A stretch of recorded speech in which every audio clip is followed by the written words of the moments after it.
Bienvenue à ceux qui nous rejoignent pour la première fois. Merci à tous ceux et celles qui, d'une manière ou d'une autre, sont à mes côtés depuis que les conférences du Nouvel An ont démarré en 2001.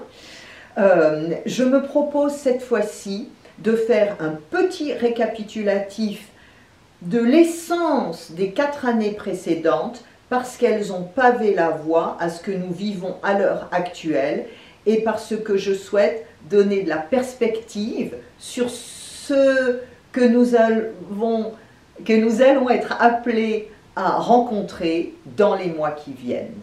Merci. Je pense qu'il est bon de remettre quelques mots-clés sur ce chemin que nous avons parcouru ensemble. 2020 était l'année du rat de métal. Le rat n'est autre que la métaphore d'une immense vague, d'une énergie extrêmement puissante qui arrive, en anglais on dirait relentless, sans répit, qui arrive au service d'un énorme nettoyage, d'un énorme chambardement. Le mot-clé est tsunami. Nous l'avons vécu non pas avec des vagues réelles, physiques, mais avec l'épidémie du Covid, que rien ne pouvait endiguer. Il s'agissait de l'année du rat de métal. Pour ceux et celles qui connaissent un petit peu les 5 éléments, nous avions une toute petite quantité de métal. Donc imaginez un petit tuyau qui tenterait de canaliser une énorme vague. Rien ne pouvait arrêter ce déferlement. Nous l'avons vécu. Et cette année-là, aussi difficile qu'elle a été, incompréhensible pour beaucoup, terriblement déstabilisante, œuvrait pour préparer du renouveau, des changements profonds dont nous ne pourrons vraiment voir l'effet que lorsque l'histoire sera vraiment passée. Au bout de 4 ans, nous voyons déjà ce qui a été changé, mais 2020 était une année qui ouvrait une séquence de transformation majeure. La précédente année du rat, je l'avais expliqué à l'époque, était 2008. Rappelez-vous, 2008, c'était l'année d'une récession majeure, dont nous n'avons pas forcément, à l'époque, de 2008 à 2020, tiré les enseignements. 2021, l'année du bœuf de métal. Contrairement au rat, le bœuf est toujours considéré comme étant un animal solide, puissant, mais domestique, associé à la notion de labeur, et puis de comportement de groupe. Le bœuf, il ne vit pas tout seul au fin fond des bois.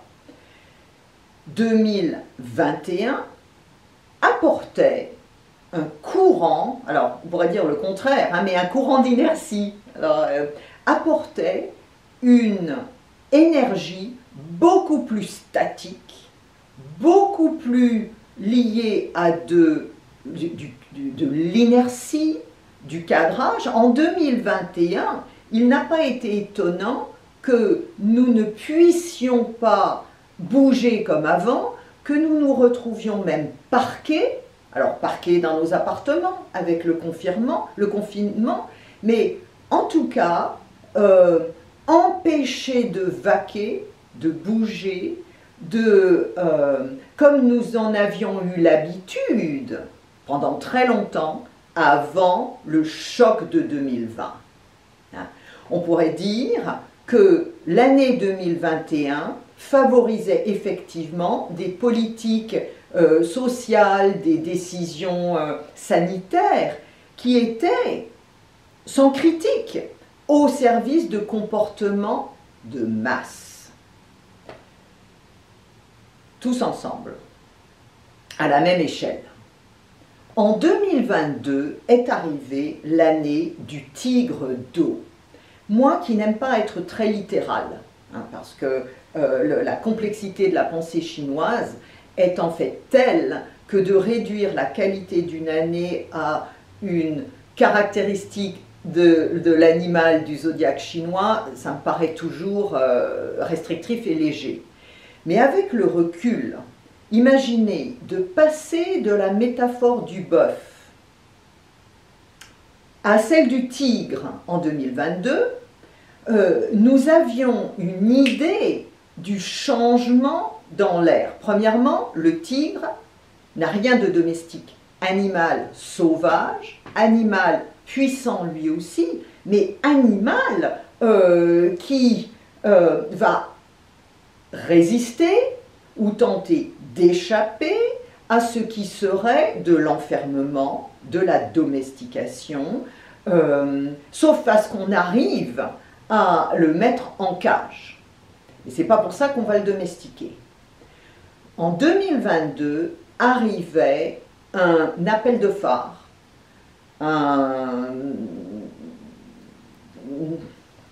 une ouverture, une possibilité, mais la notion d'appel de phare n'est pas mal, un appel de phare à notre propre capacité de tenir notre route, non pas en nous opposant systématiquement à ce que la société ou l'ordre international ou les politiques sanitaires peuvent imposer, mais en revenant comme un tigre qui connaît, occupe et défend son territoire, à des postures, on pourrait dire plus personnelles, mais pas tellement dans le sens perso, plus ajustées avec ce que nous avons, nous, à décider, entendre, comprendre des grands remue-ménages que nous vivions.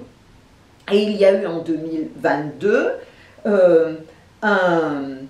le début, on pourrait dire, d'une partition, d'une division entre ceux et celles qui maintenaient des postures d'effarement, de crainte, de difficulté, de peur, postures plus statiques, avec ceux qui, au contraire, commençaient éventuellement à tirer leur épingle du jeu, mais profitaient, et des fois avec beaucoup de difficultés, de douleurs et de deuil, mais finalement profitaient de la situation, de cette énergie 2022, pour se rapprocher d'eux-mêmes, s'extraire d'un vent général qui nous demandait de faire tous la même chose, et on arrive ensuite à des postures qui sont très tranchées, parce que entre le bœuf et le tigre, on pourrait dire qu'on a, au sein du règne animal, même si ce sont des mammifères, une énergie extrêmement différente. Arrive ensuite 2023, l'année du lapin d'eau, qui est fondamentalement associée à une énergie j'ai utilisé le terme de croissance, de renouveau. On pourrait dire, mais ce sont les graines, ce n'est pas encore l'arbre qui est devenu, le gland qui est devenu chêne, qui arrivait au service de la reprise de la vie. Hein? Covid s'est éloigné, c'est toujours là, mais quand même les grosses frayeurs ont été un petit peu atténuées. Et ce que je dois aussi dire, en 2022, pardon, le tigre, je pense ne pas l'avoir dit suffisamment précédemment, est vraiment associé à la notion de territoire. Et dès le début de l'année 2022, nous avons une manifestation extrême et extrêmement claire avec la question de la guerre, enfin la réalité de la guerre en Ukraine. Donc en 2023, l'énergie, les forces temporelles ne partent plus tant de territoire, ne partent plus tant de grand nettoyage, ni de comportements alignés tous ensemble. 2023 apporte encore un peu, là on est dans la fin de 2023 puisque l'année chinoise se termine fin janvier, apportait un vent au service de la germination, l'émergence, le début de la croissance de comportements nouveaux. Comportements nouveaux avec une clé particulière parce que derrière l'animal du lapin, il y a l'élément chinois du bois à force maximale. Il y a une incitation à ce que nous soyons vraiment dans l'écriture, la création de pratiques, de solutions, de modes de faire, de modes de vivre ensemble au service du vivant. Au service du vivant, cela implique que nous sortions de modes de faire qui enferment dans des comportements prédateurs, que ce soit les uns avec les autres ou au niveau de la planète ou au niveau économique.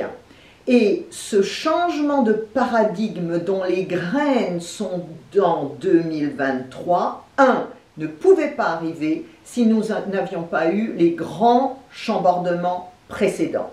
Le nettoyage, le remue-ménage devait avoir lieu. Mais, dans les années qui viennent, ces forces de renouveau auxquelles nous aspirons tous, nous avons tous besoin que nos rapports deviennent plus humains, que la bienveillance revienne, que la compétence soit reconnue, que le sens revienne dans nos modes de faire, dans nos modes y compris économiques.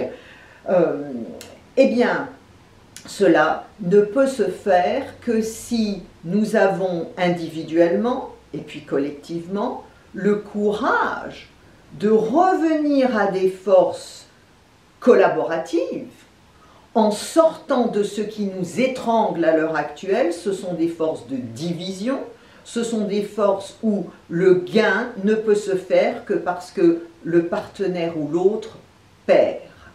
Donc 2023, dont j'avais parlé à la conférence l'an dernier, année qui nous met le nez sur le guidon, les pieds dans la boue, dans une situation où nous ne voyons pas encore clair, a été au service de la croissance, chez beaucoup d'entre nous, de force d'espoir.